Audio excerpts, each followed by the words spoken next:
일단 시간이 너무 없으니까 빨리 봉합은 뭐 다행스럽게도 된 것 같습니다. 어제 있었던 소식을 또 하나 말씀을 드려야 될 것 같은데, 이재명 민주당 대선 후보 같은 경우에는 지금 진행되고 있는 재판이 다 중단이 됐는데 앞서서 잡혀있던 날짜들이 있었고, 심지어 이제 대선 당일에는 검찰의 구형이 나올 수 있는 재판도 있었잖아요. 위증교사 혐의 항소심이. 근데 그게 다 연기가 됐어요. 근데 네. 추후에 기일을 잡겠다라고 하는 거는 사실 대선 이후에 안 잡을 수도 있다, 이렇게 좀 해석이 되거든요. 그 상황을 보겠다란 뜻은 맞아요. 재판부가 대선 이후에 상황 보겠습니다 라는 거예요. 추후 지정이라 그러는데 그게 뭐냐면 그때 가가지고 그때 사정에 따라 가지고 잡을게요 이거거든요. 그러니까 지금 법적이지 않은 내용 가지고서 이 재판 진행이 이렇게 좌우될 수 있는 건가? 법에는 어디에도 이런 거 없거든요. 그러니까 지금 민주당에서 부랴부랴 지금 만들잖아요. 막 재판 중지법 막 이런 거 만드는 게 법에 없거든요. 그런 거. 법이 없는데 왜 재판부가 이런 거에 압력에 굴복해가지고 재판 기일을 기존에 굳이 잡아놨던 걸 연기하는가. 전 여기서 문제라는 게 애초에 안 잡았으면 그나마 그래도 뭐 굴복이네 마네 이런 얘기도 안 했을 거예요. 그냥 아유 그랬겠지라지만 이렇게 티나게는 안 했을 텐데 대선 열리는 거 다 알았잖아요. 조기 대선 열리는 거 다 안 상태에서 재판부가 재판 일정 다 잡았잖아요. 그래놓고 갑자기 이제 와가지고 선거운동 때문에 미뤄준다?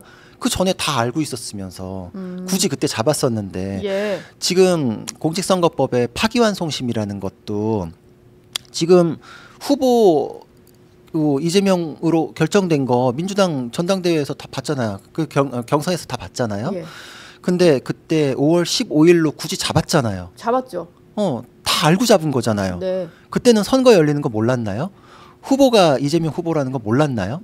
다 알면서 잡았잖아요. 그래 놓고서 이제 와가지고 선거운동 때문에 미룹니다라는 거부터가 이게 압력에 의해서 사법부가 굴복하는 모습을 너무 적나라하게 보여서 법조인으로서는 굉장히 치욕적이었어요. 근데 후보 등록을 기점으로 뭔가 또 나온 결정이다 보니까 그러면은 법원은 미리 잡을 때는 후보가 후보 등록까지 하겠어라는 생각이 좀 있었을까요?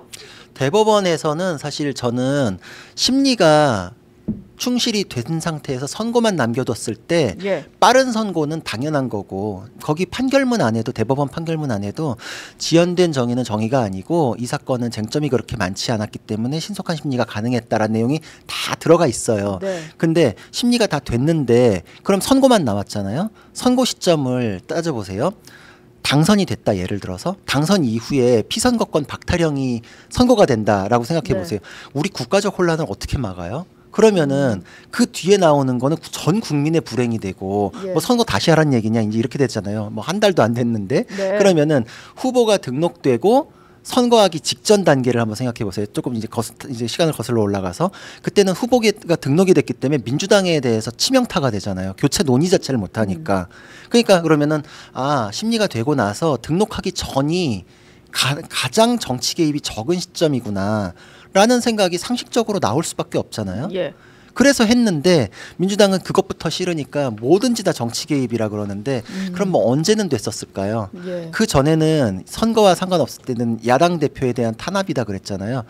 그럼 뭐 그냥 이 지구가 멸망하기 전까지는 그런 적절한 타이밍이라는 거 오지 않는다는 뜻밖에 안 되는 것 같아요. 그리고 사실 그 재판 지연 전략을 쓴다라고 국민의힘 뭐 법률위원회에서도 여러 차례 지적을 한 것 같은데, 그러다 보니까 다 지연이 돼가지고 지금 계속 이 때까지 온 거지. 사실 뭐 조기 대선이 있을지도 몰랐던 상황에서는 좀 빨리 진행이 될까 했는데 여튼 지연 전략 때문에 좀 그런 것들은 있었잖아요. 있었죠. 왜냐면은 지금 이거는 633이라는 게 법에 정해져 있고 그 국회의원 나으리들께서 반드시 지키라고 강행 규정이라고 직접 만드셨잖아요.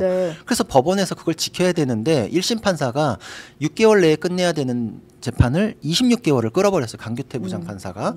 그래서 그걸 한성진 부장판사가 그렇게 어렵게 수습해가지고 판결을 선고했던 거잖아요. 근데 이미 거기서 법을 어기는 일이 벌어지면서 지금 이 사건 자체를 봤을 때는 한 1년 전쯤에 확정 판결이 났을 사건이 지금까지 온 거예요.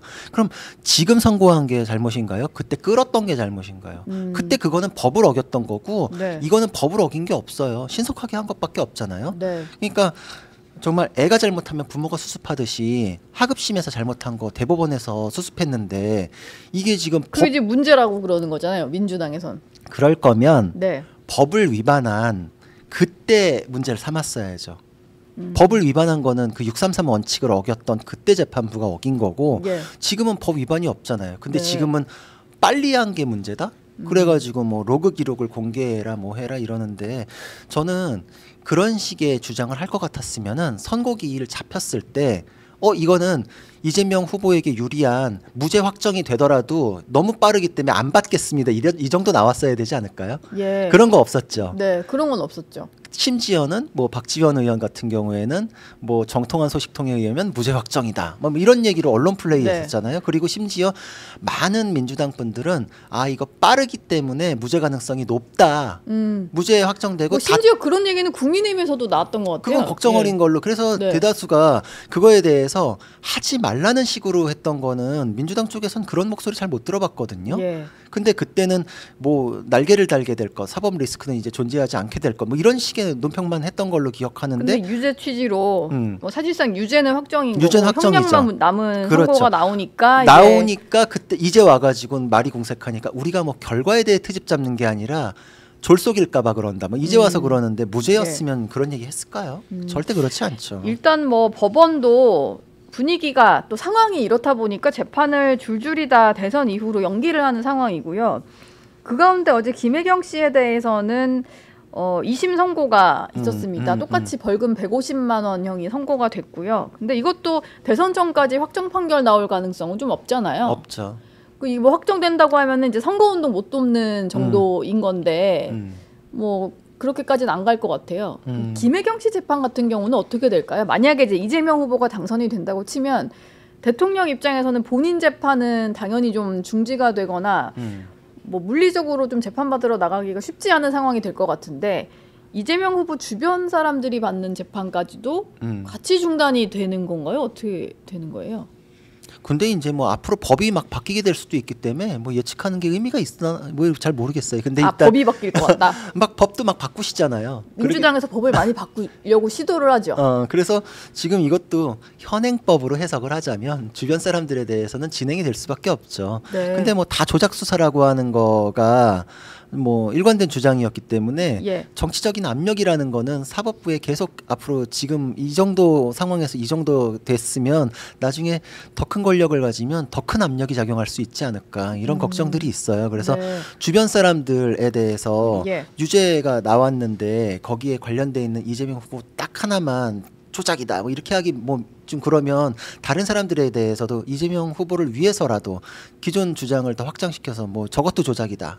저것도 무죄다. 애초에 시작부터 잘못이다. 뭐 이제 이런 얘기들이 계속 가늘 수 있죠. 그냥 앞으로의 재판이라는 거는 사실 뭐 압력은 굉장히 뭐 있을 것이다 이런 생각은 들고 김혜경 씨 재판은 이제 대법원만 남았으니까 서류 재판이니까 출석하거나 이런 건 없잖아요. 그러니까 이제 대법원에서 선고를 뭐 하겠죠. 그거는 뭐 거기까지 법을 바꾸시면 또 그건 모르겠으나 현행법 하에서는 뭐 그대로 가서 선고까지는 대법원 선고 나는 거는 이제 예정이 돼 있는 거고.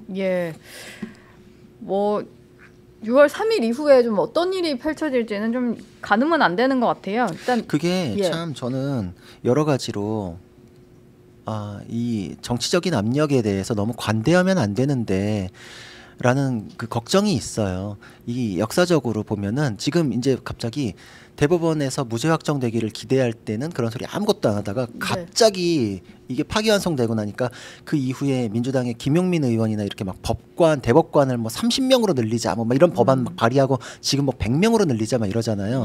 이게 전형적인 독재자들이 하는 방식이거든요. 이게 왜 이런 얘기가 나오는지 살펴보면은 기존의 대법관들이 있잖아요. 근데 이 다수 의견 보니까 우리한테 불리한 판결도 하네? 라고 하면은 물타기로 숫자를 늘려요. 그러면은 만약에 지금 14명에서 30명이 되잖아요. 그럼 16명은 새로운 대통령이 임명할 수 있게 돼요. 그렇게 늘렸을 때 나머지 몫은 이번에 늘어났으니까 이번에 늘어난 거 채워 넣어야 될 거 아니에요. 그럼 새로운 대통령이 집어넣어요. 이게 옛날에 미국의 1930년대부터 있던 그 코트 패킹이라 그래요. 코트는 법원이고 패킹은 이제 한 팩, 두 팩 이렇게 이제 한 묶음, 두 묶음 이렇게. 그래서 패키지 같은 거. 그렇죠. 그래서 법원을 재구성해 가지고 내가 싫어하는 이 법관들 어떡하지? 그러면은 탄핵해서 없애버리거나 그게 좀 여의치 않을 것 같으면 내가 원하는 사람을 물타기로 집어넣어버려요. 전형적인 방식이에요. 이게 예. 독재자들이 지금 뭐 헝가리나 뭐 터키나 이런 데서도 하고 있어요. 근데 민주당이 지금 아무런 스스럼 없이 그런 거 법관 대법관 증언 갑자기 이래버리잖아요. 네. 근데 그렇게 됐을 경우에 사법부가 큰 상처를 입어요. 옛날에 루즈벨트 대통령도 똑같은 걸 했었거든요. 네. 근데 그게 신용을 했을 때 대법원이 그 숫자를 증언하는 걸 막고 지키는 대신에 사법 소극주의라 그래서 정치적인 일에 대해서 판결을 자제하기 시작했거든요. 이제 법원 길들이기가 상당 부분 지금 통하고 있는 거예요. 네. 그게 딱 하고 탄핵하고 뭐 이런 얘기 나와버리니까 갑자기 재판 줄줄이 연기돼 버렸잖아요.